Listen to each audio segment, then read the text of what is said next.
안녕하세요 여러분, 미국 주식 투자의 정석 오래노입니다. 오늘은 테슬라 부정적인 뉴스로 주가가 떨어짐에도 목표 주가 상향에 대해 얘기해 보려고 하거든요. 바로 가보도록 하시죠. 먼저 주가가 올라가다가 살짝 떨어진 게 직원 성과금 스톡옵션 이번에 없다라고 해서 뉴스가 나와가지고 뭐 많이 힘든가 보다 해서 떨어진 것 같은데, 삼성전자도 성과금 안 준다고 했잖아요. 비슷한 이유인데 고금리 상황이라 기업은 힘들 수밖에 없고, 차량 가격을 할인한 것도 있지만 리튬 같은 것이 생각보다 원가 절감이 경험가 안 돼서 재무제표를 보면 이익률이 떨어진 건 맞거든요. 그렇기 때문에 주가가 떨어진 것 같고, 그럼에도 저는 여러분이 테슬라의 목표 주가를 더 높게 잡아야 된다 라고 말씀드리고 싶어요. 왜 그럴까요? 그건 바로 옵티머스 젠2 2세대 때문입니다. 영상들을 다들 보셔서 아시겠지만 너무 심각하게 잘할 것 같아요. 1세대 때는 뭐 사무실에 꽃에 물 주고 뭐 물건 옮기고 했었는데 쓰러지지 말라고 천장에 보조 와이어가 있었거든요. 근데 이젠 와이어도 없고 스커트, 요가 할 정도로 균형이 너무 잘 잡혀 있다고 말씀드리고 싶고, 이 정도로 안정성이 많이 상향됐고, 이제 가장 중요한 것은 아무래도 손의 사용이라고 볼 수 있는 거죠. 이번에 계란을 짚어서 삶는 폿에 두는 장면이 나왔는데 이게 생각보다 중요하다는 거죠. 왜냐고요? 우리가 일상생활에서 제일 많이 쓰이는 게 뭔 것 같아요? 걷는 거 말고 바로 눈과 손이거든요. 특히 손은 무엇을 행동할 때 가장 중요한 부분인데, 이 달걀이라는 게 안에는 액체고 겉은 그렇게 딱딱하지 않아 미세하게 압력을 줘야 되거든요. 이게 세면 깨져버리고 약하면 놓쳐버리는데, 이걸 압력 센서로 해서 안 떨어뜨리고 안 깨지고 정확하게 옮겼다는 거죠. 우리도 계란을 떨어뜨릴 때도 있고 손에 잡다 깨질 때도 있는데 이걸 해냈다는 게 중요한 거고, 이걸 할 수 있던 이유는 11개의 DOF, Degree of Freedom이라고 11개의 자유도가 들어가 있어서 가능했다는 거죠. 일반적으로 로봇이 임의 위치에서 임의의 자세를 취하기 위해서는 적어도 6개의 자유도가 필요하거든요. 근데 11개가 들어가서 여유 자유도가 많아가지고 더욱 정교하게 움직일 수 있다는 거죠. 그리고 사람도 하체가 중요하니까 옵티머스의 하체 부분도 보도록 하죠. 아까 스쿼트, 요가 등으로 안정성이 뛰어나다고 했는데 그게 바로 액추에이터의 성능이거든요. 액추에이터라는 게 일반적으로 관절에 사용되는 전동 모터라고 생각하시면 되는데 구동장치를 의미하는 거고, 로봇을 동작시키는 가장 중요한 부품이에요. 이게 하나당 500kg의 그랜드 피아노를 그냥 들어버릴 힘을 가지고 있는 거고, 이게 종아리에 2개가 들어가 있는 거죠. 그래서 무게가 10kg 줄은 것과 함께 보행 속도가 30%나 빨라지죠. 그럼 여기서 중요한 건 뭐냐? 이 액추에이터를 테슬라가 직접 디자인하고 만들었다는 거죠. 직접 만들면 뭐가 좋아요? 할 수 있는데 그만큼 원가 절감이 많이 된다는 거고, 기업의 이익이 증대된다는 거죠.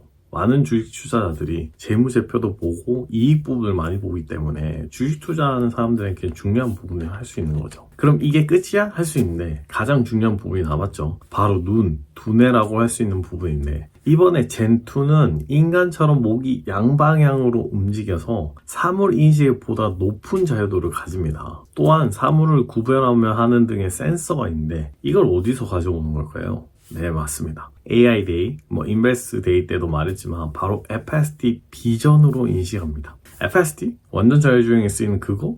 네, 맞아요. 제 영상들을 쭉 보시면 아시겠지만 FSD가 이제 인간의 코드가 안 들어간다고 했죠. 즉 이게 계란인지 돌인지 다 비전 인식을 해놓았고 뉴럴 링크로 되어 있어가지고 따로 인간의 코드를 입력하지 않아도 인공지능이 사물을 전부 판별한다는 거죠. 엄청나지 않아요? 지금 대한민국 초등학생들은 코딩한다고 코딩 수업하고 학원 다니고 이러고 있는데, 테슬라는 이미 인간의 코드가 필요가 없어요. 인공지능이 알아서 학습하고 판별하고 분류하고 있단 말이에요. 그걸 통해 자기 몸을 움직이고 행동하고 있고, 그럼 또 똑똑하신 여러분들은 그럼 인공지능에서는 머신러닝, 학습이 중요하니까 데이터가 진짜 중요하겠다라고 생각하시겠죠. 맞아요.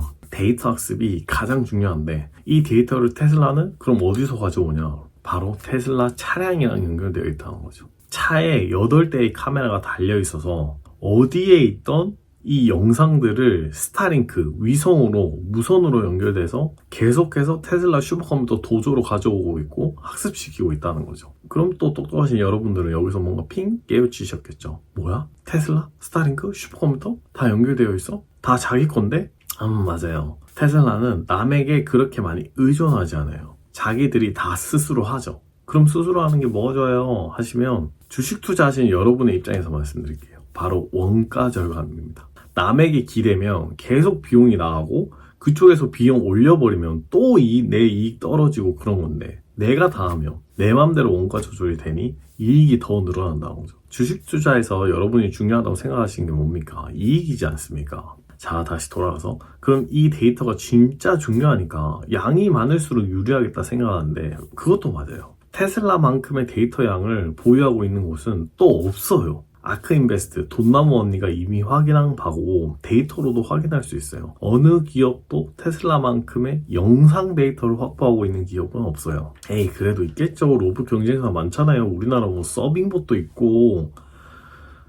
자, 일단 사람 치고 다니고 정해진 루트로만 가는 서빙봇 옆으로 두고, 가장 강력한 경쟁사라고 하면 현대차에서 이전에 인수한 보스턴 다이내믹스라고 할 수 있어요. 뭐야? 할 수 있는데, 노란 강아지 로봇 기억하세요? 백덤블링 하는 로봇 어디서 본 적 있죠? 근데 여러분 눈치채셨을까요? 얘들은 손이 고무예요. 그리고 주먹 쥐고 있어요. 고무고무 주먹이라는 거지. 백덤블링 점프 좋아요. 좋아, 너무 좋아. 멋지다, 우와, 짝짝짝. 근데 이걸로 뭐 할 거야? 파쿠르 할 거야? 서커스단 할 거야? 건물 뛰어넘고 다닐 거야?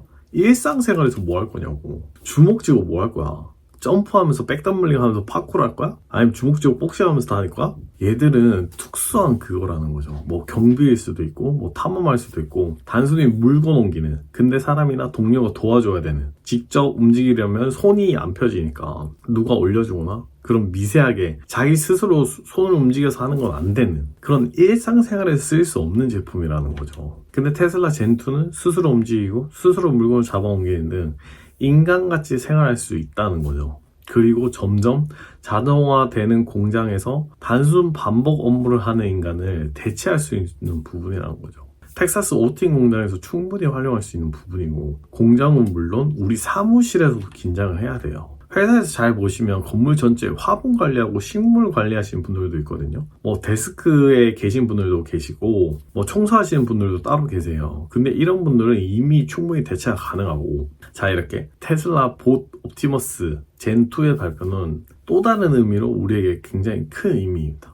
응? 또 다른 의미는 무엇이에요? 라고 할 수 있는데, 자, 여태 우리가 말하던 주가 상승의 요인은 FSD, 뭐 로보택시, 완전 자율주행 이런 부분이었잖아요. 근데 이 부분은 규제가 있어요. 이게 사망사고랑 연계돼서 좀 큰 문제라는 거죠. GM 크루즈가 왜 로보택시 면허 박탈당하고 했는지 보면 알 수 있어요. 사람 인식 못하고 사람을 친 뒤 사람을 끌고 갔기 때문인데요. 이렇게 사망사고랑 직접적으로 연관돼서 법률적으로 문제가 많기 때문에 이 교재가 풀리지 않아가지고 좀 지지부진할 수 있거든요. 로보택시 부분은. 근데 일반 로봇은 그런 사망사고랑 연관이 전혀 없어요. 안전이란 부분에서 제약이 없기 때문에 확장성이 엄청 빠를 수 있고, 만약 공장에서 사고 난다 해도 사람이 다치면 엄청 큰일이잖아요. 근데 로봇이 다치면 아, 사람이 안 다쳐서 다행이다, 수리하면 되지, 뭐 다시 하면 되지, 이러면서 빠르게 확장될 가능성이 높다는 거죠. 우리 SPC 공장 사고들 보면 얼마나 안타깝습니까? 근데 또 중요한 게 이 가격이 2만 불 밖에 안 해요. 한 대 2,600만 원 정도인데, 일단 여러분들 차값보다 싸요. 그리고 최저임금을 받는 1년치 연봉이랑 비슷한데, 이 봇은 한 번 지불하면 끝이고 무한으로 쓸 수 있어요. 여러분이 창업자라면, 지금 기업의 회장이라면, 제조업의 CEO라면 이걸 어떻게 볼 것 같아요? 밥 먹고 자고 뭐 휴가 가고 투정 부리고 뭐 인사팀 고발하고 뭐 노동조합 설립하고 논땡 피우는 사람을 채용해서 매년 돈 주겠어요? 아니면 최저시급 연봉 1년치만 딱 줘서 사고 말 잘 듣는 무한대로 움직이는 로봇 살래요? 아예 못 따라온다는 거죠. 가격도 싼데 능력까지 좋으면 이 자본시장에서는 다 대체되기 마련이에요. 우리 다 대체된다고. 자, 이렇게 오늘은 테슬라의 봇 옵티머스에 대해 얘기하면서 목표 주가 상향에 대해 말씀드렸는데요. 여러 가지 부정적인 이슈들도 있지만 넓게 멀리 보라고 말씀드리고 싶어요. 테슬라는 단순히 자동차 제조업체가 아니에요. 단순히 전기차 판매만으로 기업의 미래를 건 기업이 아니라고 말씀드리고 싶다고요. 전기차, 뭐 FSD, 로봇, 슈퍼컴퓨터, 스타링크 모두 연계되어 있다는 것만 기억해 주시길 바라고 좀 넓게 보시길 부탁드리겠습니다. 자, 오늘도 여러분에게 도움이 되었다면 구독과 좋아요 부탁드리면서 여러분이 그리는 미래는 어떤지, 이 로봇이 어떻게 될 것인가에 대해 댓글로 남겨주시면서 얘기했으면 좋을 것 같아요. 오늘도 미국 주식 투자의 정석 오레노드였고요. 아시다시피 여전히 유안타 증권에서 치킨 이벤트 하고 있죠. 계좌 개설하시고 치킨 받아가시길 바라면서 자세한 내용은 댓글과 더보기로 상세 내용 참고하시길 바랍니다. 감사합니다.